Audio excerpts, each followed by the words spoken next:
சிவாய நமஹ. நேயர்கள் அனைவருக்கும் அன்பான வணக்கம்.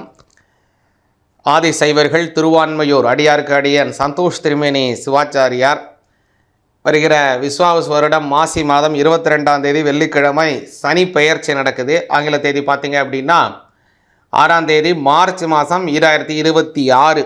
இந்த சனி பெயர்ச்சி எப்போலேருந்து எதுக்கு நடக்குது அப்படின்னு கேட்டிங்க அப்படின்னா, கும்பராசியிலிருந்து மீனராசிக்கு சனி பகவான் பிரவேசிக்கிறார். இந்த சனி பயிற்சிங்கிறது இப்படிங்கிறது தான் அப்படி போகுது. அதனால் இந்த சனி பயிற்சி அப்படிங்கிறது முதல்ல மேஷராசிக்கு பார்த்தீங்கன்னா 7.5 சனி ஆரம்பிக்குது. ரிஷபராசிக்கு 11ஆம் இடத்திற்கு வருகிறார். அதே மாதிரி மிதுன ராசிக்கு பார்த்தீங்கன்னா ஜீவனஸ்தனியாக 10ஆம் இடத்திற்கு வருகிறார். அதே மாதிரி கடகராசிக்கு பார்த்தீங்கன்னா 9ஆம் பாவத்திற்காக பூர்வ புண்ணிய சனியாக வருகிறார். அதே மாதிரி சிம்ம ராசிக்கு அஷ்டம சனியாக, கன்னி ராசிக்கு கண்டக சனியாக வருகிறார். துலா ராசிக்கு ரோகஸ்தானத்திலே சனி ரோக சனியாக வருகிறார். இதில் விருச்சிக ராசிக்கு தான் பாக்கிய சனியாக வருகிறார். அதே மாதிரி தனுசு ராசிக்கு அர்த்தாஷ்டம சனியாக வருகிறார். மகர ராசிக்கு விமோச்சன சனியாக வருகிறார். கும்பராசிக்கு பார்த்தீங்க அப்படின்னா பாத சனி அப்படின்னு பேர், பாத சனியாக வருகிறார். மீனராசிக்கு தான் ஜென்ம சனி. இப்படியாக அந்த 12 பாவத்துங்களுக்கும் அவருடைய ராசிகளுக்கும் அவருடைய இது இப்படி இருக்குது. குறிப்பாக உங்கள் ராசிக்கு எப்படி இருக்குது அப்படிங்கிறத பார்ப்போம். அதுக்கு முன்னாடி இந்த சனி பகவான் அப்படிங்கிறவர் யார், எதற்கெல்லாம் நம்மளுடைய காரணியாக நம்மளுடைய வாழ்க்கையில் இருக்காருங்கிறத கவனிங்க. அதாவது சனி பகவான் அப்படிங்கிறவர் தான் ரொம்ப பொறுமையாக செல்லக்கூடிய கிரகம். அவர் இந்த கால விதானத்தை அப்படி காலச்சக்கரத்தை ஒரு தடவை சுற்றி வர்றதுக்கு 30 வருடங்கள் ஆகுங்க. அவருக்கு ஒரு வருஷங்கிறது நமக்கு 30 வருஷத்துக்கு சமம். அப்படியாக தன்மையை கொண்டவர் சனி பகவான். அதே மாதிரி சனி பகவான் ரொம்ப பொறுமைசாலியாக இருக்கக்கூடியவர். நம்ம செய்திருக்கக்கூடிய பாப்பங்கள் புண்ணியங்கள் அதற்கு எல்லாத்துக்கும் யார்கிட்ட இருக்கிற ரெக்கார்ட்னா சனி பகவான்கிட்ட இருக்குது. அதனால தான் பெரும்பாலும் பார்த்திங்கன்னா சனி பகவான் காலத்தில் ஒரு நபருக்கு அதிகமாக இன்னல்கள் வருவதற்கு காரணம் என்ன அப்படின்னா, சனி பகவான் அவர் உங்களுக்கு தனியாக பிரத்யேகமாக உங்களுக்கு எந்த கெடுபலனையும் தரமாட்டார். அவர் என்ன உங்களுக்கு பக்கத்து வீட்டுக்காரரா, எதிர் வீட்டுக்காரரா, இல்லைன்னா உங்களுக்கு பங்காளியா, அங்காளியா, மாமனா, மச்சானா, உறவினரா, இல்லைன்னா கடன் கொடுத்தவரா, கடன் வாங்கினவரா, எதுவும் கிடையாது. அப்போ எதுக்காக இப்படி படுத்துகிறார் உங்களை அப்படின்னா, அவர் தர்ம கர்மாதிபதி அப்படின்னு பேர். தர்மத்தை ஸ்தாபிதம் செய்ய வேண்டியது அவருடைய கடமையாக வருது. ஒரு மனிதர் ஒரு செயலை ரொம்ப செவ்வனே செய்தவர்களுக்கு தான் ஈஸ்வரன் அப்படிங்கிற ஒரு பட்டம் கொடுப்பாங்க. நந்திகேஸ்வரர், ராவணேஸ்வரன், அதே மாதிரி விக்னேஸ்வரன், லிங்கேஸ்வரன். அந்த ஈஸ்வரன் அப்படிங்கிற அந்த பட்டம்ங்கிறது யார் கொடுக்குறாங்களோ அந்த வேலையை ரொம்ப சரியாக செய்வங்களுக்கு தான் கிடைக்கும். அந்த வகையில் நவகிரகத்திலே ஈஸ்வர பட்டம் பெற்ற முக்கியமான கிரகம் யாருன்னா சனி பகவான் தான். அவருக்கு அதனால தான் சனீஸ்வரன் அப்படிங்கிற பட்டம். அது மாதிரி அவர் நல்ல பலன் கொடுக்குறதா இருந்தாலும் ரொம்ப பர்ஃபெக்டாக செய்வார். கெடுபலன் கொடுக்குற இடத்துல இருந்தாலும் கெடுபலனை ரொம்ப கனகச்சிதமாக சூப்பராக செய்வார்.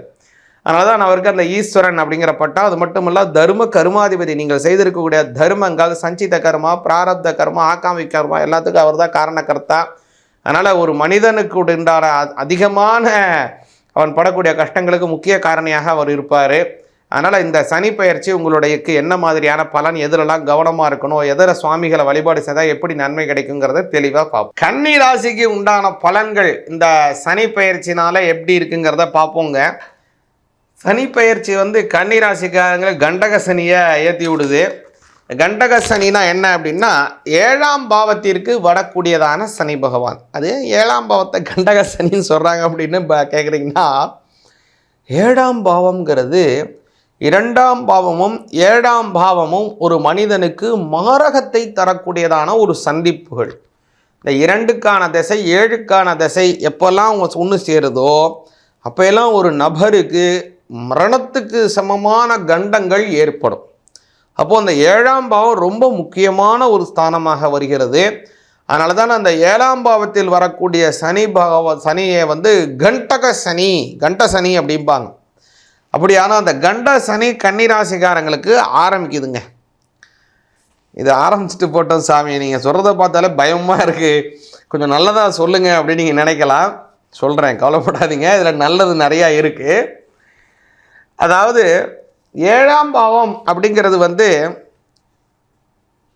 நண்பர்களை குறிக்கக்கூடியதான ஒரு அற்புதமான ஸ்தானம். வாழ்க்கை துணைவரை குறிக்கக்கூடியதான அற்புதமான ஸ்தானம். பெரிய நல்ல விஷயங்கள் இருக்குது 7ஆம் பாவத்தில்.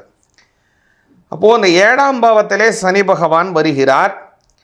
அது கன்னிராசிக்கு கண்டக சனி, அது ஒரு பக்கம். இதில் ஒரு நல்லது என்ன அப்படின்னா, குரு பகவான் உங்களுக்கு 11ஆம் இடத்திலே வருகிறார். கன்னிராசிக்கு ஒரு பெரிய ப்ளஸ்ஸு, ஒரு பெரிய நெம்புகோல், பெரிய ஒரு ஆதாரமாக ஒரு ட்ரம்ப் கார்டாக இருக்கிறது யார் அப்படின்னா இப்போ குரு தான். அதனால் அந்த குரு பகவான் என்ன பண்ணுறார் அப்படின்னா உங்களுடைய 11ஆம் இடத்துல இருந்து உங்களுடைய 7ஆம் பாவத்தினுடைய சனி பகவானை பார்க்கிறார்.